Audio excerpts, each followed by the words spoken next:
Defending champions, Cameroon's run was cut short by Nigeria in a 5-goal thriller, while the hearts of an entire nation came crushing as South Africa eliminates host Egypt. Brazil ends 10-year trophy drought as they hosted and won this year's Copa America with a 3-1 win over Peru. And of course, defending champions, the US defeated European champions, the Netherlands, 2-0 in Paris to win this year's Women's World Cup competition. Thanks for honoring our invitation on Africanews. Football Planet starts right now. Welcome to Football Planet. A series of dazzling and unpredictable events have made headlines at the ongoing Africa Cup of Nations in Egypt. Madagascar created a sensational feat, putting an end to the DRC's run in the competition. A move by their president must have paid off as the debutants twice led the game, fueled by a great push from the stands.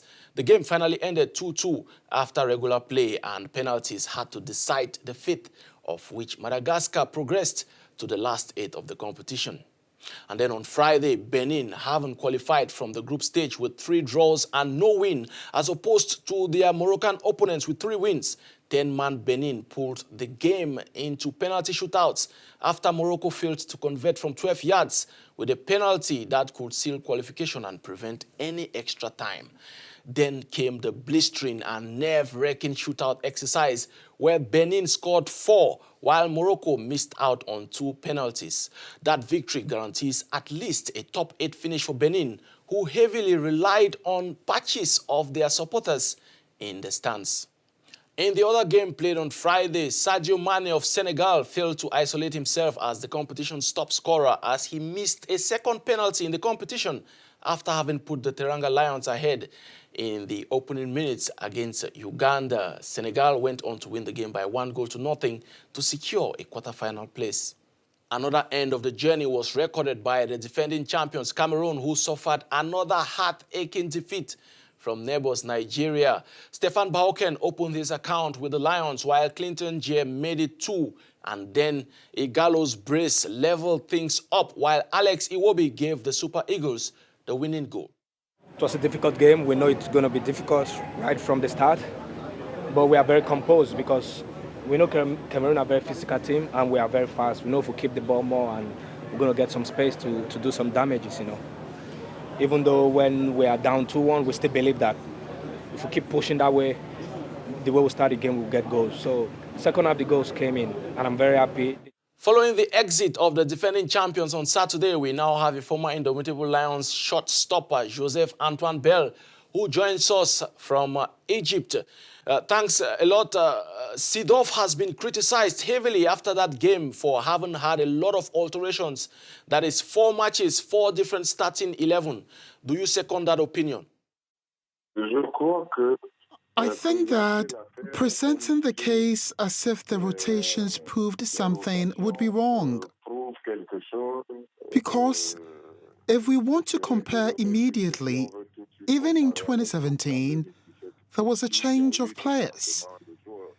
The issue is not at this level. For me, it's about looking at whether this team played well. And it turns out that the team didn't play well. In any case, the first 3 games were not at all convincing. As a result, this run of 16 March was approached with a state of mind with us wondering where we were going. The real question is that when you play, everyone likes to look at the results. But you also have to look at how to contain your team's performance. It is in this context that Seedorf is being blamed, because we have almost never seen acceptable game from this team. So are we solely blaming the coach for this defeat? I do not know if it comes back to the coach. Remember that no matter what you do, a football match ends on the football field. So if you didn't sleep well at night, didn't eat well, didn't train well, or you didn't travel well, you'd be on the field and be judging. If we didn't say anything prior, it's because the conditions were met. So I can't know the conditions of the national team. So as an observer, I observe the team in the fields, and I don't go at all into the daily life of the team. If you come to me with questions about the game, I'm not going to start by talking about Cameroon's politics or the environment of the Cameroon national team. Now, speaking of hovering around the team, there is an audio circulating on social media which claims to be revelations of a particular player that was not finally selected for this Afcon by Sidov. He speaks of a huge interference as well as manipulation within the ranks of the indomitable Lions of Cameroon. Have you come across that audio? As an observer, I don't need to know about this. These are the problems that concern Cameroonians and their authorities. I speak as an observer, and I observe the team playing on the fields. Now, if in training they have drunk wine and not water, if instead of sleeping in their bed, they have slept on the floor, I'm not there to see that. The authorities and Cameroonians will be the judge of that. I saw elsewhere the others were eliminated. The president of the federation resigned the same night after firing the coach. The same night. He learns from his failure. So the lessons of failure are not for me to learn. It is up to Cameroonians and officials to know how their team works.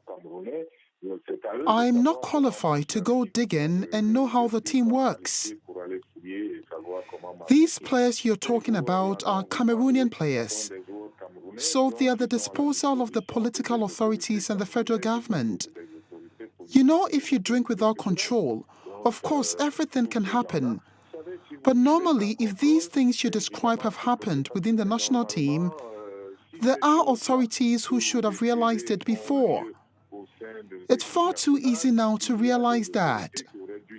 They're in charge of this team on behalf of the Cameroonians, ensuring that they operate and anticipate so that this kind of thing does not happen.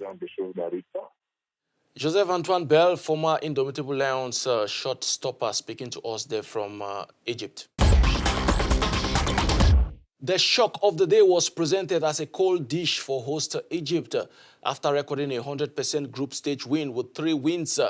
The Pharaohs were stalled by South Africa, who only managed to slip through the group stage as one of the best third-place teams in the competition. A last-effort blow by Thembinkosi Lodge at the 85th minute brought down the walls of the Cairo International Stadium as the goal came when it was least expected.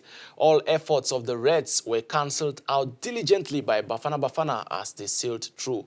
A result that came with huge consequences as the president of the Egyptian Football Association, Hani Abu Rida, who led the FA since 2016, resigned few hours after the defeat and in the course sacked his technical team, including the head coach, Xavier Aguirre.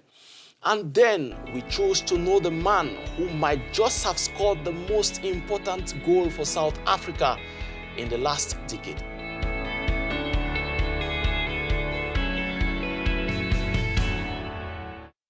Algeria on Sunday comfortably edged Guinea by 3-0 to make it to the last 8. Sadio Mane failed to isolate himself as top scorer after missing 2 penalties this far, while the list of top scorers keeps growing. Host nation Brazil were too strong for Peru at the finals of the 2019 Copa America as they put 3 past them to be crowned champions of the continent. The 3-1 victory ended a 10-year trophy drought period for Brazil, whose last win was at the 2009 FIFA Confederations Cup. Brazil won their 9th Copa America on Sunday, beating Peru 3-1 in a pole-sitting contest at the Maracana Stadium. The hosts took the lead after 15 minutes thanks to some brilliant skill from Gabriel Jesus. The Manchester City forward bamboozled two defenders and crossed for the unmarked Everton to fire home from close range. Peru, however, equalized at the 44th minute. Gabriel scored the winner just seconds to the end of the first half, thanks to a well-managed effort by captain Dani Alves. As I said earlier, the captain of our ship is Titus. It's not me or any player. I simply represent the players. The honor is back to be able to raise this issue on behalf of all our players who have fought so hard to be here. And we have achieved our goal. And so, congratulations to us, to our country, and I repeat, especially to our coaches. Though Gabriel had been sent off after a second yellow card, Brazil had the final say when substitute Richarlison made it 3-1 with a penalty in the final minute of regular time. It was Brazil's first major title since they won the Copa America in 2007. Brazil's shot stopper Alisson Becker won the Golden Glove after conceding just to Peru in the finals. Everton, who also scored in the finals, was decorated with the Golden Shoe, while captain Daniel Alves was the MVP of the competition. The United States claimed a record-extending fourth Women's World Cup with a 2-0 win over European champions, the Netherlands, thanks to goals by Megan Rapinoe and Rose Lavelle. That was on Sunday. More sports news on Africanews and Africanews.com. From myself and the crew, it's bye-bye for now.